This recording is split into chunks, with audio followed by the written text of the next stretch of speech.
என்னடா நியாயம்? இது என்ன நியாயம்? விஜய் கரூருக்கு வந்ததினால் 40 பேர் இறந்து விட்டார்கள். காரணம் என்ன?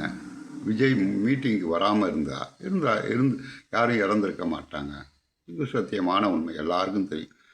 விஜய்னு ஒருத்தர் இல்லாமல் இருந்திருந்தா இந்த அசம்பாவிதம் நடந்திருக்காரு. இதற்கு காரணம் என்ன? ஒன்று, அவர் சினிமாவில் நடித்தது காரணம். எனவே அவர் சினிமாவில் இனிமேல் நடிக்கக்கூடாது.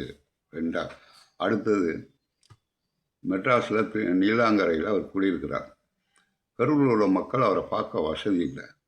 அதனால் வந்த தொட்டு எல்லாரும் பார்க்கணுங்கிற ஆர்வத்தில் போனாங்க. கூட்ட நெரிசல் ஏற்பட்டுச்சு, இறந்து போயிட்டாங்க.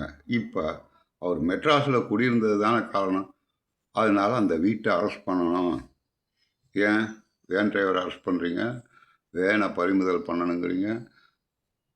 அவர் வந்த வாகனத்தை மோதின அவனை அரெஸ்ட் பண்ணணுங்கிறீங்க.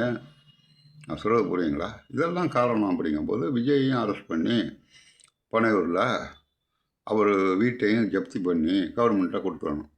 இனிமேல் அவர் சென்னையில் குடியிருக்கக்கூடாது. கரூரில் குடியிருந்தால் எல்லாருமே பார்த்துருவாங்க கரூர் மக்கள். திருப்பி கூட்டம் போட்டால் அவர் கூட்டம் சேராது. என்ன காரணம் சொல்கிறான்னு எனக்கு புரியலை ஒன்றும்.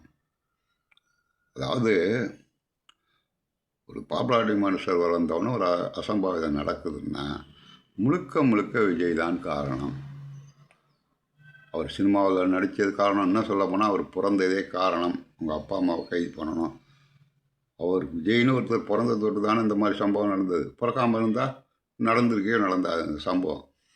என்ன ஜட்ஜ்மெண்ட்! மிகவும் கொடுமையாக இருக்குது. இதெல்லாம். நன்றி மாணவர்களே.